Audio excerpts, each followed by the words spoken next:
지난 시간까지 우리는 사랑에 관해서 쭉 말씀을 나눴는데, 오늘 이제 5장 4절 말씀에 믿음에 관해서 또 말씀을 나눕니다. 주님께서 사도 요한을 통하여서 주신 이 5장 4절 말씀에 보면 하나님께로 난 자, 이 단어가 계속 반복되어 있다는 걸 알 수가 있습니다. 그래서 하나님께로부터 난 자는 5장 1절에도 보면 바로 하나님을 사랑하는 자예요. 그래서 하나님께로부터 출발한 자, 즉 하나님으로부터 근본을 삼고 나아가는 자를 말할 때 하나님께로부터 난 자입니다. 예수님 안에 속해 있는 자죠. 그래서 이렇게 하나님께 난 자는 바로 주님을 사랑하는 자요, 주님이 사랑하시는 자를 또 사랑하는 자다 라고 하면서 하나님으로부터 출발한 자, 하나님을 믿고 있는 자, 하나님으로부터 근본을 삼고 있는 자는 어떠한 삶이 되냐? 사랑이다. 근데 오늘은 5장 4절에는 하나님께 난 자는 바로 믿음이라는 걸 강조합니다. 이 믿음이 이제 어떻게 전개되는 거 아니? 바로 세상을 이긴다 라고 되어 있어요. 하나님께로부터 난 자는 사랑을 하게 되어 있고, 하나님께로부터 난 자는 또 세상을 이긴다. 그런데 세상이라는 것은, 이것은 이제 이 코스모스는요, 교회와 반대되는 개념입니다. 즉, 교회의 영역 바깥을 말하는 것뿐만 아니라 교회를 공격하는 적대적 관계에 있는 문화, 그러한 세상, 그런 세계를 이야기해요. 지배 세력은 누구냐? 세상의 왕, 세상의 임금의 지배 세력은 그 사단박입니다. 우리가 그걸 생각해야 돼요. 여기의 세상은 국가 권력이 아니에요. 영적인 개념까지 확장이 되는 겁니다. 세상의 임금이 누구냐? 바로 세상의 임금은 사단이다. 바로 연결되죠. 누가 지배하느냐 하는 거예요. 그러니까 하나님이 지배하는 세상과 하나님이 지배하지 않는 세상으로 나눠져요. 이것을 교회와 국가의 관계, 교회와 비교회와의 관계로 이렇게 해석이 많이 됩니다. 하나님이 지배하는 세상과 하나님의 지배가 이루어지지 않는 세상으로 나눠야 돼요. 그래서 하늘에서 그 뜻이 이루어진 것 같이 땅에서도 그 뜻이 이루어지이다. 자, 이제 우리가 이게 성현이라고 그랬죠. 그러면 하늘에서 그 뜻이 이루어진 것처럼 땅에서도 지배를 받고 통치를 받는 게 하나님의 나라입니다. 그래서 교회는 하나님의 나라의 개념이에요. 하나님의 통치를 받으니까. 그렇기 때문에 하나님의 통치를 받지 않으면 세상 나라가 됩니다. 자, 교회 공동체가 있고 교회 안에 성도들이 있는데, 성도가 하나님의 통치를 받지 않으면서 생활을 해요. 그러면 하나님의 나라로서의 영역을 상실하고 있는 거예요. 예수 믿는 크리스찬이 세상에 나가서 생활할 때 하나님의 지배를 받지 않는 생활을 한다. 그런 세계관을 가지고, 그런 가치관을 가지고, 그런 생활의 모습을 가지고 있다. 그러면 그것은 하나님의 통치의 영역을 벗어난 거잖아요. 그러면 누구의 지배를 받습니까? 자기 자신의 지배를 받고, 욕심의 지배를 받고. 그건 뭐예요? 결국 사단의 영역이 포함된 거예요. 그렇기 때문에 이것을 단순히 영토의 개념으로 교회는 하나님께 속해 있고, 또 이 교회 밖에는 이 세상에 속해 있다, 이렇게 나눠버리면 안 된다는 이야기를 자꾸 하는 거예요. 그런 개념으로 나누면 안 된다. 이것은 영역의 개념이 아니라 누구의 통치와 지배를 받느냐, 다스림을 받느냐 개념으로 가야 돼요. 예를 들어서 내가 교회 안에 있으면서도 하나님의 뜻대로 행하지 않으면 하나님의 나라가 아닌 거예요. 그런데 내가 가정에서 설거지를 하고 있으면서도 성령의 통치와 지배를 받으면서 감사와 기쁨으로 설거지를 하고, 또 밥을 짓고 반찬을 만들고, 그리고 직장 생활을 하고, 그렇게 해서 또 돈을 벌고 또 사업을 하고, 그래서 여전히 성령의 지배와 통치 가운데에서 다스림을 받고 있다. 그러면 그 영역은 전부 하나님의 나라의 영역이 되는 겁니다. 이 개념이, 성 속의 개념이 완전히 바뀌어야 된다. 옛날에는 그렇게 생각 안 했어요. 로마 카톨릭적인 세계관은 뭐냐면, 교회, 교황이 지배하는 교회는 거룩한 공이고, 이 교회의 영역은 세속과 분리되어 있다, 구분되어 있다 이렇게 주장하고요. 교회 바깥으로 나가면 그것은 세속 권력이다, 세상이다 이런 개념으로 이분화시켰어요. 그런데 그것은 좋은 구분법이 아니에요. 그렇게 했기 때문에 결국 캐톨릭이 타락하기 시작한 거예요. 오히려 교회에 있든 교회 밖에 있든 내가 성령의 인도함과 지배를 받고 있으면 바로 하나님의 나라가 시작된 거예요. 그리고 교회에 있든 또 세상에 밖에 있든 하나님의 지배를 받지 않고 있으면 그것은 이미 하나님의 나라가 아닌 거예요. 그것은 사단이 또 내 자아의 욕심이 나를 지배하고 있기 때문에 그건 코스모스다. 그런 개념으로 접근하시죠. 그러면 이렇게 된다면 이렇게 할 수가 있죠. 교회 안에서 봉사하면서도 주님께 봉사하고 이렇게 교회 봉사하면서도 그것은 하나님의 일이 아니고 마귀의 일이 될 수도 있다는 것이에요. 바꿔서 세상에 나가서 돈을 벌고 장사를 하고 직장을 다니고 살림을 하고 또 일상적인 생활을 해도 하나님의 인도하심과 지배를 받고 있으면 그것은 하나님의 일이 된다는 거예요. 그 자체가. 꼭 내가 여기에서 설교를 하고 전도를 하고 기도를 하고 봉사를 하고 이런 것들만 하나님의 일이 아니라는 거죠. 그러니까 어떤 일이냐는 거기에서 결정된 게 아니라 어떤 일을 하든 그 일을 누구와 함께 성령님과 함께 누구의 지배를 받고 성령님의 지배를 받고 하고 있으면 그것은 주님의 일이 돼버리는 거예요. 이런 개념으로 접근하는 겁니다. 그러니까 얼마든지 집에서 청소하고 밥하고 설거지하고 그렇게 직장생활하고 또 장사하고 그렇게 하면서도 그것이 하나님의 일이 될 수가 있다는 이야기를 하고 있는 거예요. 누구의 지배를 받고 있느냐, 누구의 통치를 받고 있느냐. 반대의 개념으로 교회 안에서도 얼마든지 하나님의 일을 하면서도 전혀 하나님의 일이 아니라 결국 나의 일이 되고 사단의 일이 될 수 있다는 이야기를 하는 거예요. 결국 누구의 지배를 받고 있느냐라 결정되는 것이지 공간으로 구분되지 않고 또 내가 일하는 그 종류에 따라 결정된 것이 아니다 하는 걸 기억해야 됩니다. 그렇기 때문에 하나님께로부터 난 자는 늘 하나님의 뜻을 향해 나아가고요. 하나님의 인도함을 받아 나아가는 것이죠. 세상은 전혀 그렇지 않습니다. 세상을 지배하는 자는 오직 사단이에요. 사단은 죄를 먹고 삽니다. 죄가 사단에게 있어서의 능력이에요. 그게 권세입니다. 그러니까 죄가 없는 곳에는 사단이 힘이 없습니다. 그런데 죄가 있으면 사단이 능력을 발휘합니다. 그래서 사단의 밥이 바로 죄예요. 죄를 먹고 살아요. 그런데 죄를 예수님의 십자가의 보혈이 없애버립니다. 더 이상 사단이 있을 수 없는 거죠. 그러면 그때부터 축사가 이루어지는 것이고 영적 싸움이 이루어지는 것이고 그리고 성도의 이 강건한 성장이 이루어진 거예요. 그러니까 가장 모든 만병의 근원이요 만악의 악의 뿌리인 이 죄 문제가 예수님 안에 해결됐기 때문에 사단이 그 권세를 상실해버린 거예요. 그래서 우리가 하나님 앞에서 가장 중요한 영역은 바로 죄와의 싸움인데 그건 예수님의 보혈로 끝장냈기 때문에 그 보혈을 의지하는 사람은 이제 하나님께로부터 거듭났다 이 말이에요. 또 하나님을 의지하고 산다 이 말이에요. 그런 사람은 세상과 확실히 다르죠. 세상의 지배를 받지 않겠다는 거죠. 바로 그걸 강조합니다. 그러면서 세상을 이긴다 했어요. 당연히 이겨야 된다 이 말이에요. 이것은 너희는 하나님께로부터 나왔느냐? 그러면 당연히 사랑으로 충만해야 한다. 너희가 하나님께로부터 나왔느냐? 그러면 당연히 세상을 이겨야 되는 거다. 세상을 어떻게 이깁니까? 세상을 이기는 것은 무엇이냐 하니까 우리의 믿음이다 라고 되어 있어요. 이것이 세상을 이기는 이제 해결책이에요. 어떻게 세상을 이길 것이냐?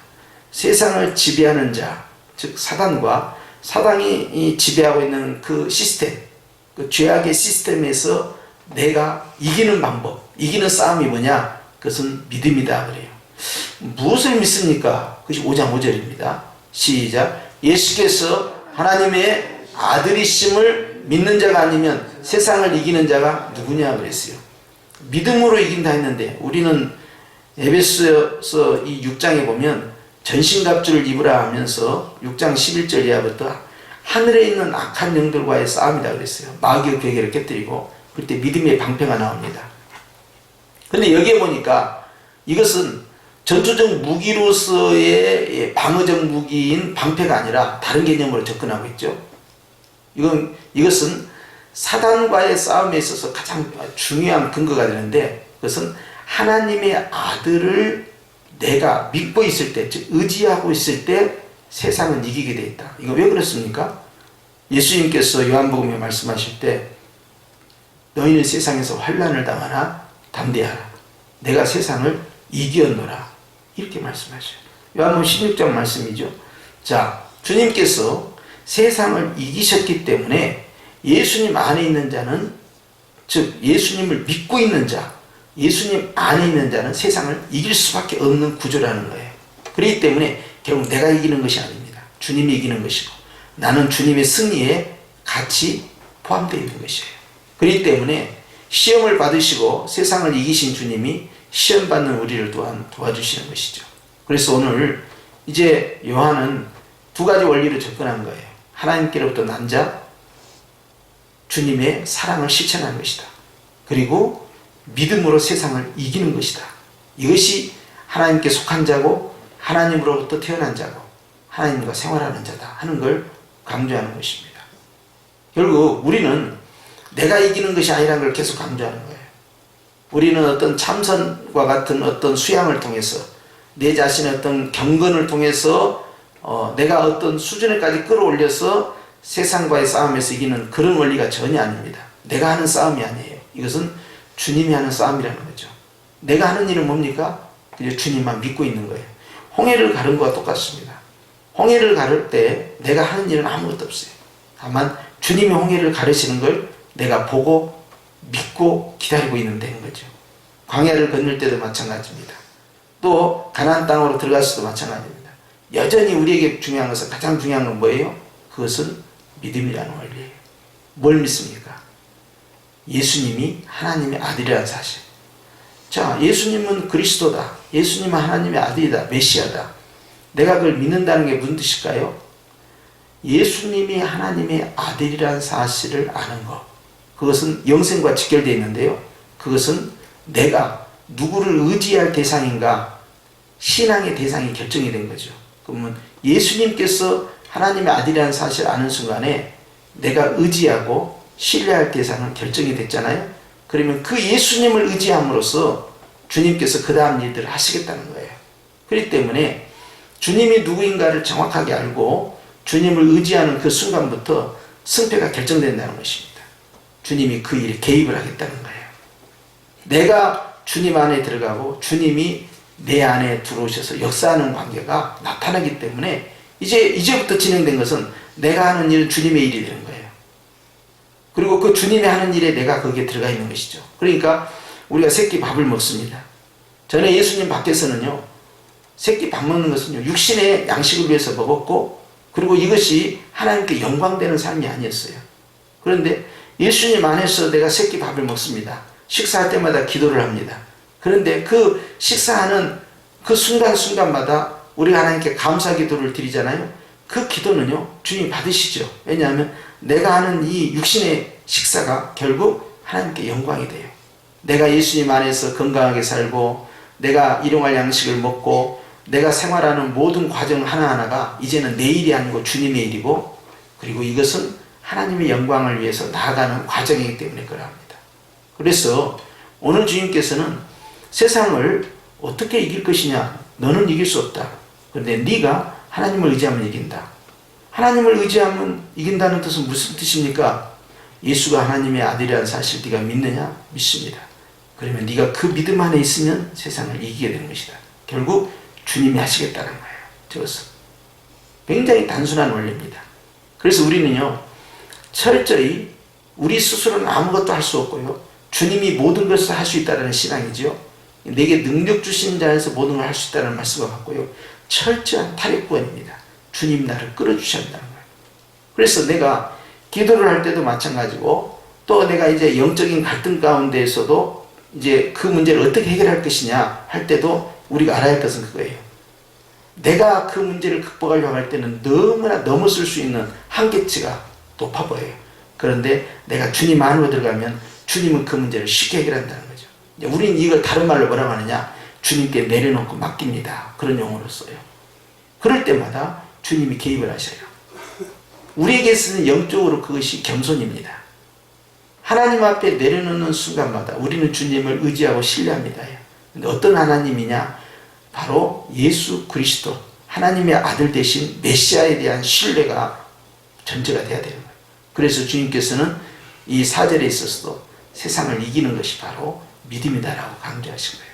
저는 여러분들이 이 말씀과 같이 하루하루 살아갈 때 교회 안에서나 교회 밖에서나 내가 믿음으로 승리하기 위해서는 어떻게 해야 되느냐? 그것은 철저히 주님 안에 거해야 된다. 주님이 이끄시는 삶으로 살아가야 된다. 예수님이 하나님의 아들이라는 사실, 즉 나의 구원자라는 사실을 의식하고 의지하고 나아갈 때 주님께서 우리의 삶을 이기는 삶으로 이끌어 주신다 하는 걸 강조한 거예요. 그래서 오늘도 주님은 그러한 사람을 향하여서 너는 하나님으로부터 나온 자다, 즉 하나님께 속한 자다 그래요. 우리가 특별히 이제 예배가 아닌 이 예배가 끝난 이후의 삶이 굉장히 중요하죠. 예배를 통해서 하나님께 영광을 돌린다면 우리는 삶을 통해서 또 전쟁이 바로 시작됩니다. 예배가 끝나는 순간부터 말하는 거, 보는 거, 생각하는 걸로 인해서 우리는 수없는 죄와의 싸움, 내 안에서 시작되고 내 주변과의 사람들과의 관계 속에서 시작되고 환경 속에서, 문화 속에서 이 싸움은 시작돼요. 언제든지 위험에 노출되어 있죠. 그런데 누구의 지배를 받느냐? 굉장히 중요한 문제죠. 하나님의 지배를 받는 자는 하나님께 속한 자. 하나님의 지배를 받지 못하면 세상 가운데 지배를 받고 있는 자예요. 그러면 나는 어떤 문화 속에서, 어떤 환경 속에서 누구의 지배 가운데 있느냐에 따라서 하나님의 나라가 되기도 하고 세상 나라가 되기도 한다 이 말이죠. 세상 나라 가운데서 여전히 이기는 자가 되어서 하나님의 나라를 유지할 수 있는 방법은 끝없이 주님을 의지하라는 것이죠. 그래서 갈라디아서 2장 20절에 있는 말씀과 같이 내가 이제 사는 이유가 있다. 살아가는 원리입니다. 그것은 나를 위하여 죽으셨다 다시 살아나신 하나님의 아들 예수를 믿는 믿음 안에서 살기 위함이다. 그것이 삶의 목적이 되어버린 거예요. 그래서 하나님의 아들을 의지하고 하나님의 아들을 위하여 사는 삶이라는 것은 그것은 내 인생의 목적이 되고 내가 가야 할 길이다. 이렇게 바울이 고백했을 때 주님께서 이제 바울의 인생을 바울의 것으로 남기지 않고 그 인생을 주님의 것으로 품어버린 것입니다. 그러면 주님이 책임지지 않겠어요? 목표가 뚜렷한 거죠, 바울은. 그래서 오늘 요한도 그렇게 말씀하는 거예요. 당시의 초대교회 성도들이 얼마나 많은 싸움을 해야 됩니까? 영적 갈등이 많죠. 또 환경적 갈등이 많죠. 또 사람들과의 갈등도 많죠. 그런데 너희는 이기는 자가 되어야 된다. 승리해라. 세상 앞에서 너희는 여전히 하나님의 나라로 서 있어야 된다. 어떻게 해야 될까요? 믿음이다. 어떤 믿음이요? 바로 예수님, 즉 하나님의 아들 되신 예수님을 의지하는 것. 바로 그것이 승리의 비법이다. 그것만을 계속 강조합니다. 그러니 나와 예수님과의 관계 속에서 내가 어떻게 신앙 고백을 하고 어떻게 주님께 내 삶을 맡기느냐가 결국 성공과 실패의 결정판이죠. 근데 그걸 하지 못하고 주님께 도와달라고만 기도하고 자기 주도적으로 이 문제를 끌고 가려고 하면 결국 하나님의 나라가 될 수가 없고 승리자가 될 수가 없다는 거예요. 내려놓는다는 것은요, 자포자기와는 전혀 근본이 다릅니다. 그것은 하나님을 신뢰한다는 것이고 주님이 왕이시요 주님만이 유일한 해결자라는 내 믿음의 고백이에요. 바로 그걸로 인해서 주님이 내 문제를 다루어 가시는 것이죠. 기다리시는 거죠. 주님께서 그와 같이 하실 때까지. 그래서 우리가 흔히 아이들에게 비유를 줄 때 그런 이야기 합니다. 수영을 보던 사람은요, 수영을 하지 않으면 돼요. 그 가운데서요, 뒤로 벌러덩 배를 깔고요, 누워버리잖아요. 그러면은, 이제 우리는 어렸을 때 그걸, 수영 용어를 모르니까 송장 수영이라고 했어요. 송장 수영. 그런데 송장 수영을 할 때는요, 이 배가 위로 올라가야 되잖아요. 그럴 때 제일 중요한 건요, 머리가 물속에 들어가줘야 됩니다. 이 귀까지를 물속에 집어넣어야 돼요. 그러면은 몸이 뜨기 시작합니다. 수영을 못한 사람은 처음부터 그렇게 해야 돼요. 그리고 이제 팔을 흔들기 시작하면 몸이 움직이잖아요. 그런데 머리를 안 집어넣잖아요. 그러면 물속에 푹 빠져버려요. 근데 뒤로 누운 상태에서 머리를 귀 있는 데까지 완전히 집어넣으면 무게중심이 맞아가지고 몸이 뜹니다. 제가 머리를 왜 강조하냐면 머리를 집어넣어야 돼요. 머리는 생각이거든요. 이 생각이라는 녀석을요 완전히 담궈야 됩니다. 은혜의 물 가운데 집어넣어 버려야 돼요. 넣지 않냐면 내가 붕 떠있기 시작한 거예요. 머리가 떠있는 순간에 몸은 전체가 다 빠져버립니다. 왜냐하면 교회의 머리는 예수님이잖아요. 근데 내가 머리가 되려고 하는 순간 다 무너져 내리는 거죠. 그래서 우리는 항상 주님만이 나의 유일한 의지자 그리고 승리자의 비법이라는 사실을 고백하는 거죠. 초대교회가 그 많은 어려움 가운데서 다른 신앙이 있었겠어요? 끝까지 예수님만을 의지한 거예요. 그럴 때 그들의 삶이 하나하나가 전부 하나님의 나라가 된 겁니다. 주님이 그들의 일상생활을 다 붙들어주고 있기 때문에 그것이 바로 주님의 일이 된 거예요. 그런데 이제 과거에는 우리는 그렇게 생각 못할 때가 많았어요.